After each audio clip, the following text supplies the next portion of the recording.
오늘 하나님의 말씀은 마태복음 8장 1절로 4절, 제목은 깨끗함을 받으라 라는 말씀 가지고 함께 은혜를 나누시겠습니다.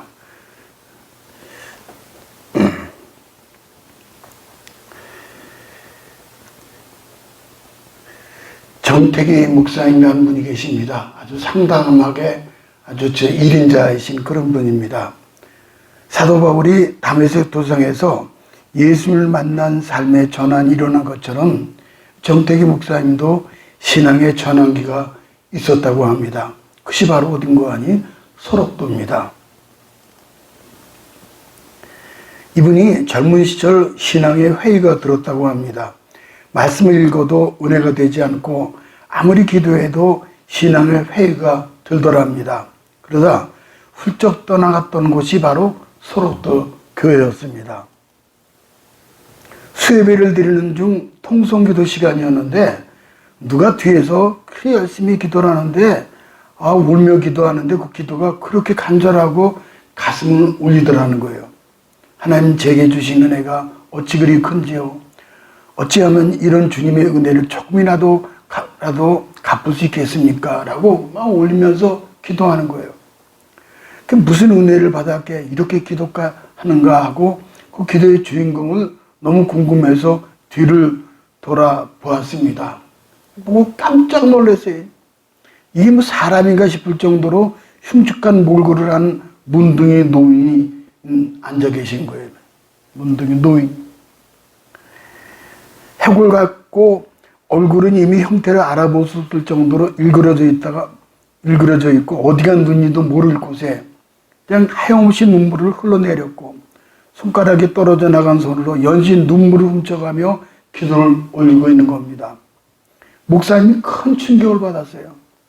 저 사람은 저 모습으로도 저렇게 감사하는데 자신의 신앙이 부끄러웠던 겁니다. 순간 목사님도 울부짖으면서 통곡하며 기도했습니다. 한참 기도하다 보니까는 그 문둥병 노인이 걱정스럽게 자기를 내려다보고 있더라는 거예요. 안전뱅이 걸음으로 교회를 빠져나가려는 노인을 붙잡고 뭐가 그렇게 고맙고 감사하십니까? 하고 목사님이 물었습니다. 그랬더니 피부치도 세상도 다 나를 버렸죠. 친구도 떠났지만 예수님은 저를 찾아오셨습니다. 그러더라는 거예요. 예수님이 자기를 찾아오셨다는 거예요. 문둥병에 걸려 엉망이 된 이분은 예수님을 원망하기는 커녕 오히려 기쁨과 소망을 주신 분으로 고백을 하고 있었던 겁니다. 목사님은 자신은 몇 배나 건강한 몸을 가지고 있으면서도 원망, 불평이 가득하였으므로 통의 자국이 저절로 나온 거죠. 하나님 은혜라는 것은 받은 자만이 아는 거죠.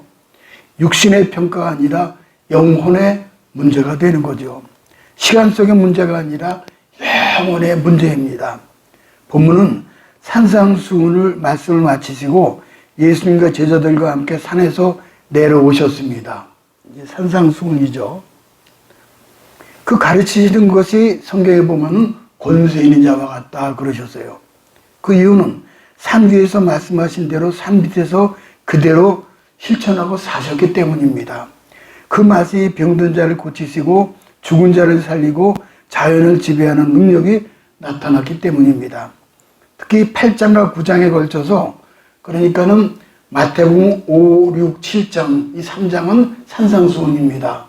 그리고 이제 그 7장 끝 마치고 산에서 내려오자마자 8장 1절에 이제 이 문둥병자를 만난 거죠.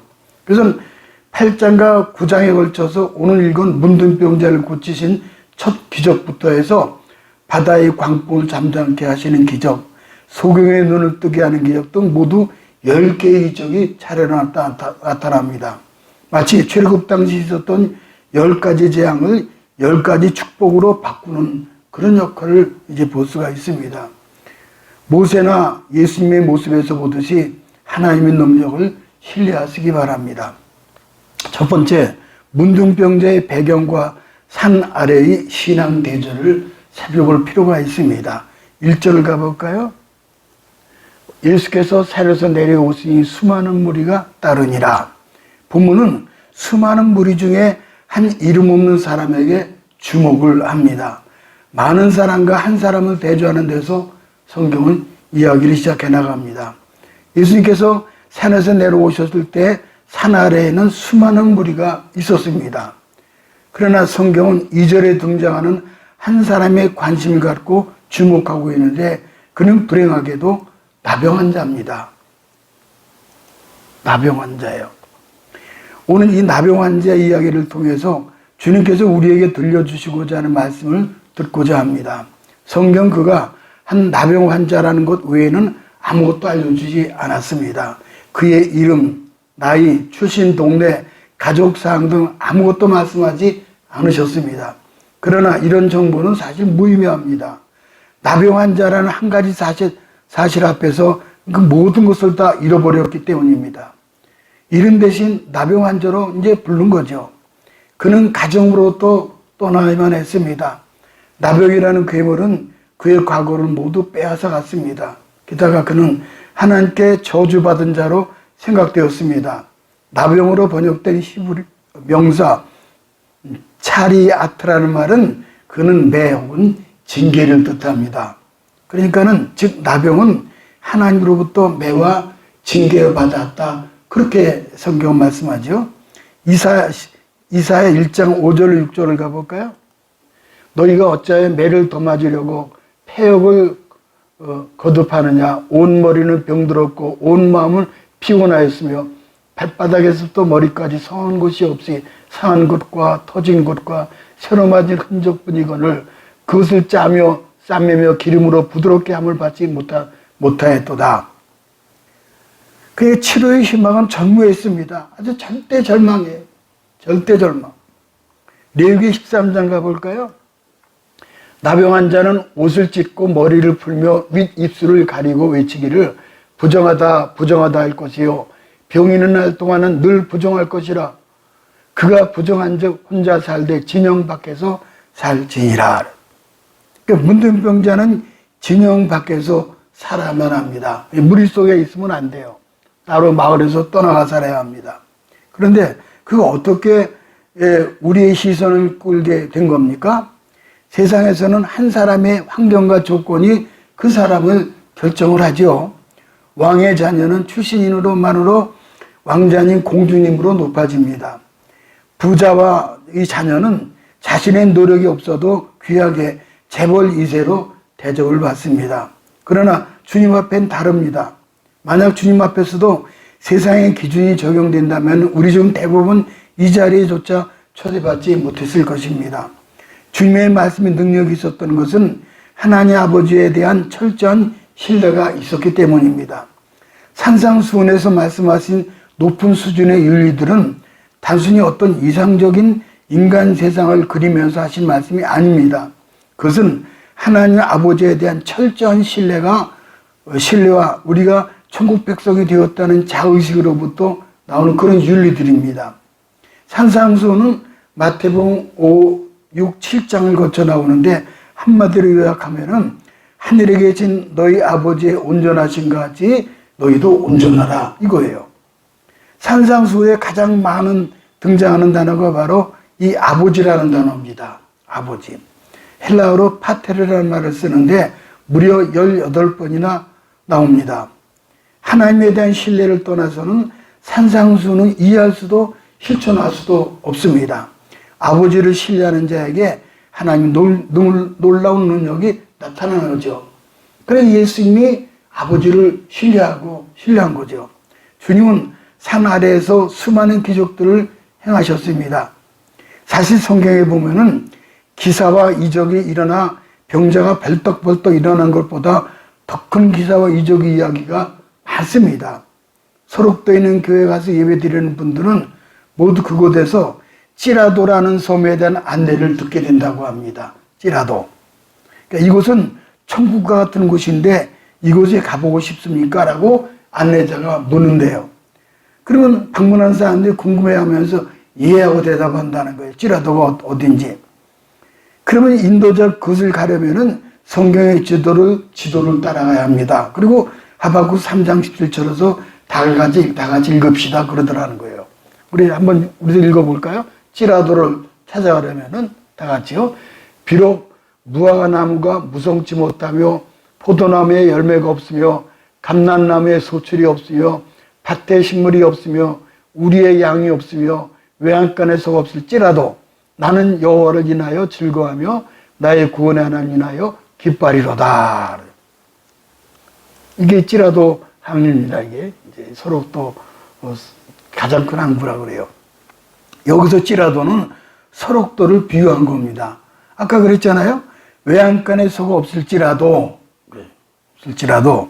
돈이 없을지라도 건강이 없을지라도 늙었을지라도 못생겼을지라도 형편없을지라도 감사하는 것, 이것이 설옥도의 또 다른 이름 찌라도. 그래서 찌라도 신앙이 나는 거예요. 참 흥미스러워요. 우리는 비록 몸은 건강할지 모르지만 불평과 원망, 불만과 욕심과 질투에 우리 정신이 어떻게 썩어가고 있는지 모르는 영혼의 문둥병자들이라고 할 것입니다. 참으로 정신이 번쩍 드는 그런 말씀이에요.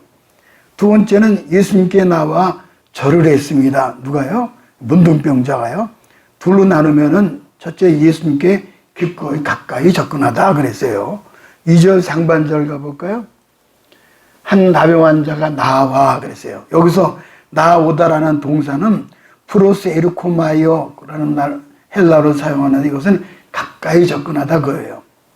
우리는 이 단어만으로도 그의 간절함을 느낄 수 있어요. 예수님께서 전후좌우에 사람이 가득했잖아요.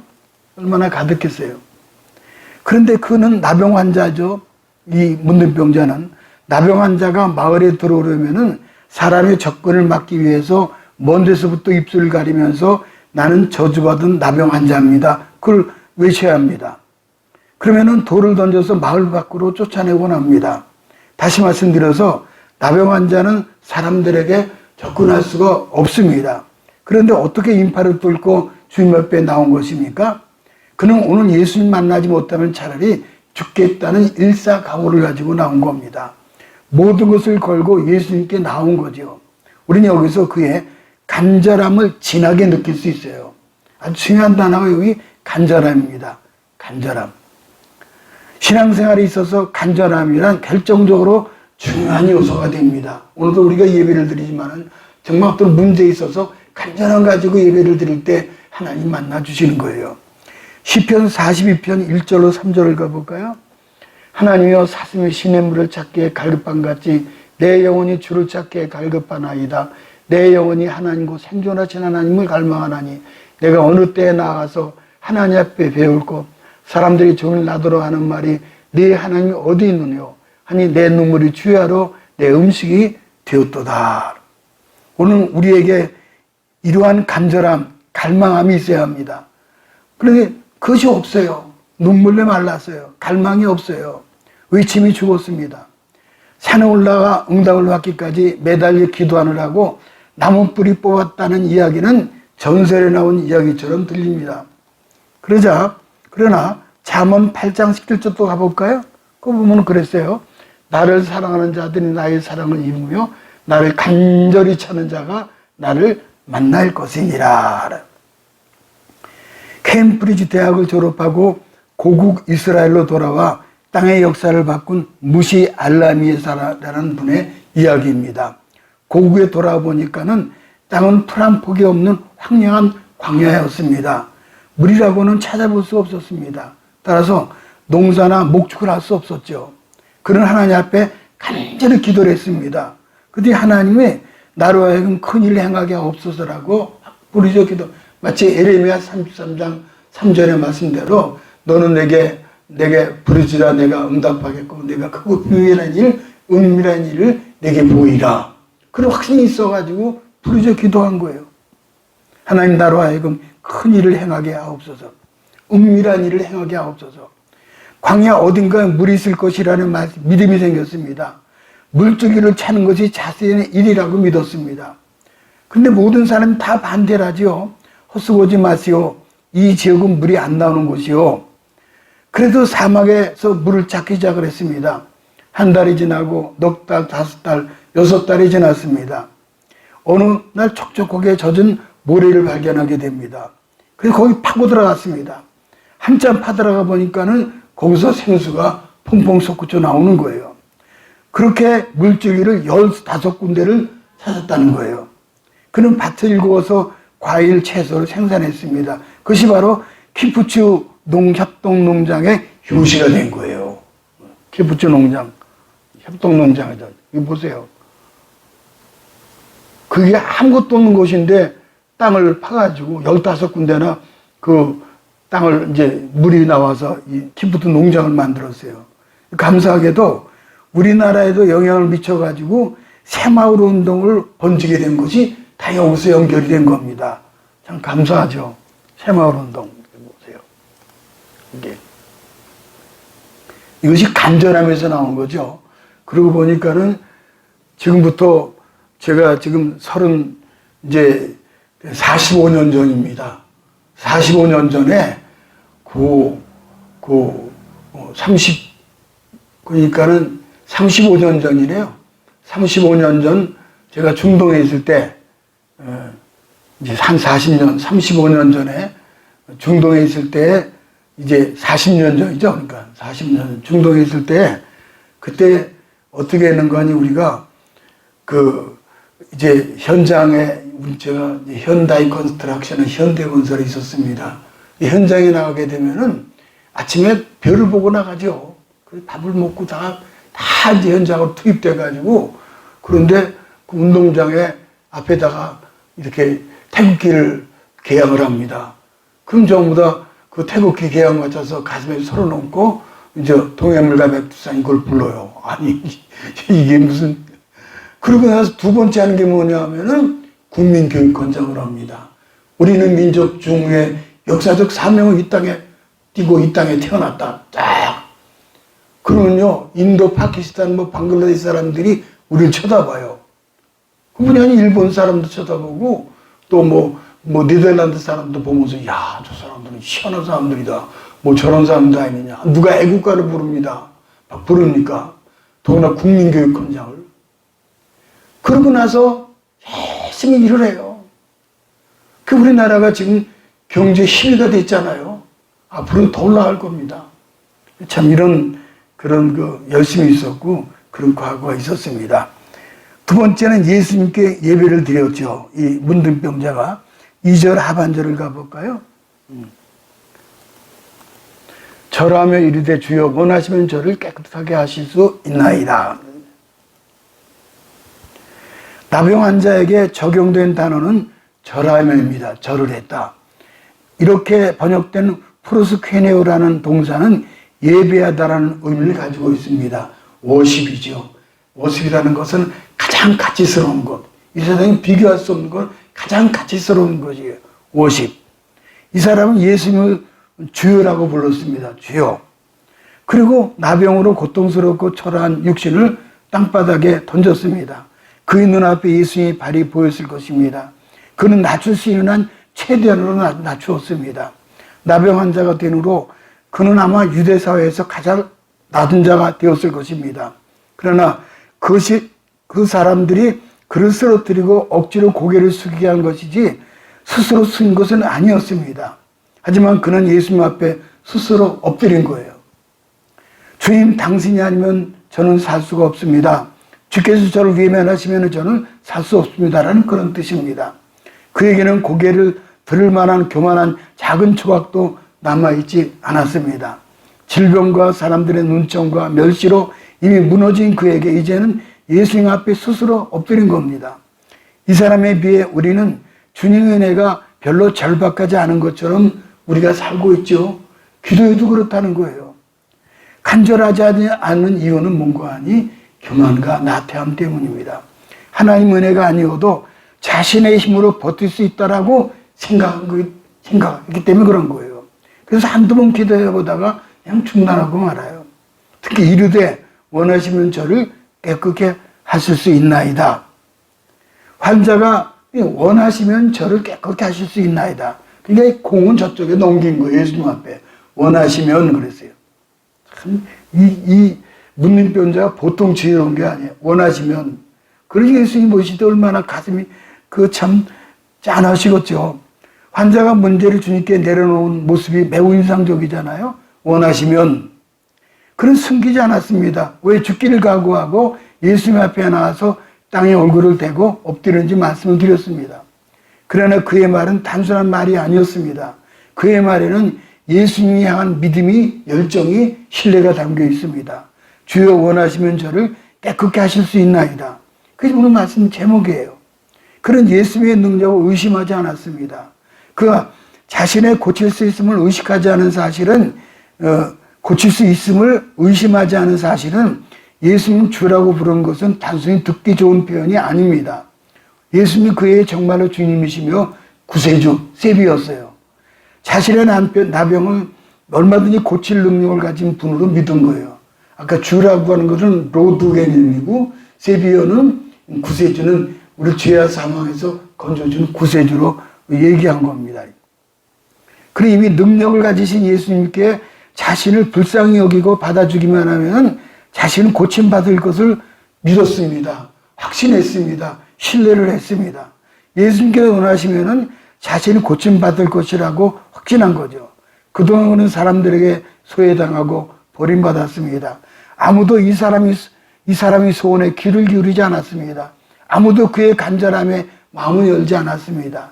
이 사람이 건강해져서 행복한 인생을 살아야 한다고 함께 그 기원하는 사람도 없었습니다. 그에게는 그의 눈물겨운 소원에 동의해 줄 사람이 필요했던 것이죠. 그런데 드디어 그는 눈물겨운 소원에 회답해 줄 만한 분을 만났죠. 바로 그분이 지저스 크라이스트 예수님이셨습니다. 그의 나병으로 썩고 문드러진 육신을 어루만지는 손길이 필요한 거죠. 그리고 그 손길과 함께 그의 귓전에 들리는 음성이 들렸습니다.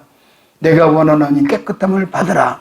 그 음성이 들리는 순간 그의 몸에 놀라운 치료의 기사와 이적이 이루어지게 된 겁니다.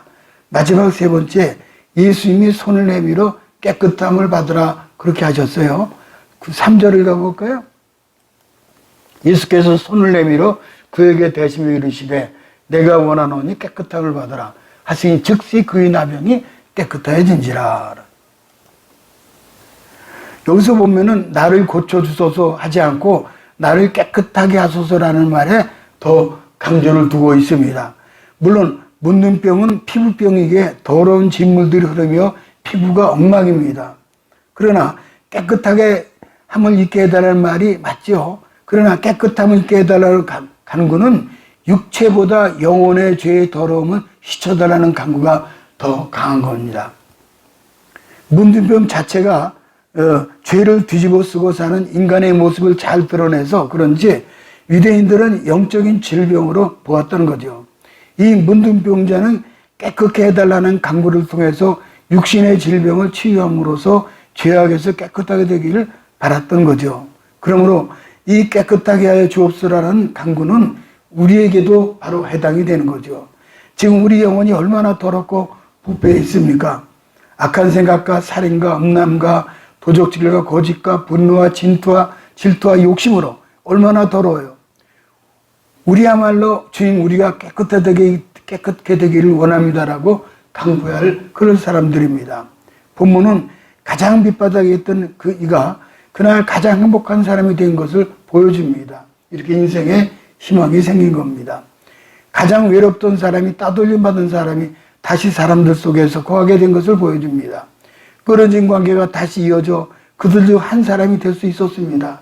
가족 중 한 사람, 또 그 동네 주민 중 한 사람이 되었던 거죠. 무엇보다도 하나님께로부터 끊어졌던 성전에 나가 예배드리는 것. 성전에 나가서 예배드리는 거죠. 그건 중단했죠. 이거는 지금 옛날 까맣게 잊어버렸죠. 이 모든 일이 예수님께서 하신 일이었죠. 예수님께서는 지금도 이 일을 하고 계시잖아요. 이 삼대지가 문관이 이제 예수님 앞에 나온 거죠. 그리고 이제 치료받으면 성전 예배를 드리게 되는 거죠. 예수님께서는 지금도 손을 내밀어서 우리 인생을 어루만지십니다. 우리는 코로나도 무서워서 악수를 하지 못하잖아요. 그런데 예수님께서는 나병 환자의 그 몸에 손을 대셨어요. 그리고 모두가 무시하고 배관시하는 그를 받으셨습니다. 예수께서 손을 내밀어 저에게 대시면서 직접 손으로 고름이 흐르고 당분들어진 피부를 만드신 것이죠. 주님이 아마도 그동안 힘들었지 하면서 그의 마음의 고통을 어루만져 주시자 피부가 깨끗하게 치료가 되기 시작한 거죠. 이런 사랑의 손길이라면은 육신의 질병이 치유되기 전에 먼저 마음의 질병이 씻겨내기가 시작했을 것입니다. 우리를 살리는 것이 바로 이 사랑의 손길입니다. 교회사에서도 예수님의 이 모범을 실천한 이 사랑의 손길을 실천하는 사람들이 있어요. 그 누굽니까? 성 프란시스 아닙니까? 성 프란시스. 대단한 분이에요.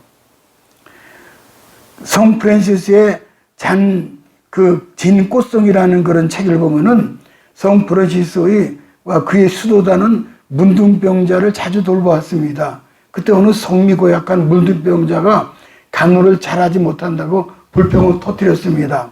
이때 프란시스코는 그를 향하여 형제여 참으시오.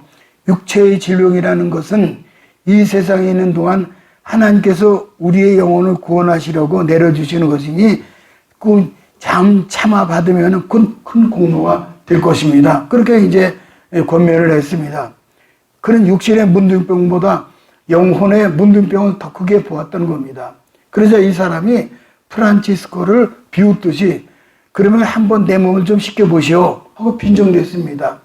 그래서 성 프란치스코는 마다하지 아니하고 따뜻한 물을 받아서 두 손으로 정성껏 그 더럽고 냄새나는 몸을 씻기 시작합니다. 그때 놀라운 일이 기적이 나타납니다. 프란시스의 손이 닿는 곳마다 상처가 났고 피부가 깨끗해진 거예요. 우리나라도 애양원 교회의 그 손양원 목사님이 생각나니 참 눈물이 납니다. 손양원 목사님 이분이에요. 다병 환자들의 공동체 애양원 교회를 섬기면서 환자의 고름이 나는 발을 빨아줄 만큼 사랑하는 마음이 극진했던 겁니다. 아무리 그렇지, 그래, 이거 몸이 썩어 들어가니까는, 환자의 발을 이불을 대고서 고름을 빨아냈다는 거예요. 그 사진에 나와요. 여수에 가보면은 애양원에 그 사진이 나와요. 우리 그리스도인들은 다 한 번씩 가봐야 돼요. 우리 교회에서는 갔다 왔습니다. 앞으로 또 갈 기회가 있었으면 좋겠습니다. 이 고름을 빨아냈어요. 참 대단한 분이에요. 성경의 요셉은 하나님의 은혜를 입어 노예 출신 죄수의 신분에서 애굽의 총리가 되는 영웅이 되었습니다. 또 모세는 미디안 목자에서 하나님의 지팡이를 잡고 이스라엘을 출애굽시킨 영웅이 되었습니다. 다윗은 초라한 목동에서 나라를 구원하고 이스라엘 국가의 다윗의 별로 태어나는 영웅이 되었습니다. 오늘 문둥병자는 어떻습니까? 산상 직후 첫 번째 신의의 기적으로 치도 필요를 받았으므로 이름 없는 영웅이 되었던 거예요. 오가는 세대 속에서 이 문둥병자가 첫 번째로 설교의 대상이 되었을 것입니다. 참 대단하죠. 이들의 인생이 변명한 것은 하나님의 은혜를 입었기 때문입니다. 예수님께서는 간절함으로 뚫고 나오는 사람, 겸손히 엎드린 사람, 그리고 믿음으로 매달린 사람을 기다리십니다. 그리고 그들에게 은혜를 베푸셔요. 주님의 은혜가 임하는 순간 모든 치료의 주인공이 우리가 될 수 있는 것입니다. 모쪼록 부디 간절함으로 하나님 앞에 나아 엎드림으로 내가 원하노니 깨끗함을 받아라라고 하는 주님의 음성 들으시기를 주님의 이름으로 축복합니다.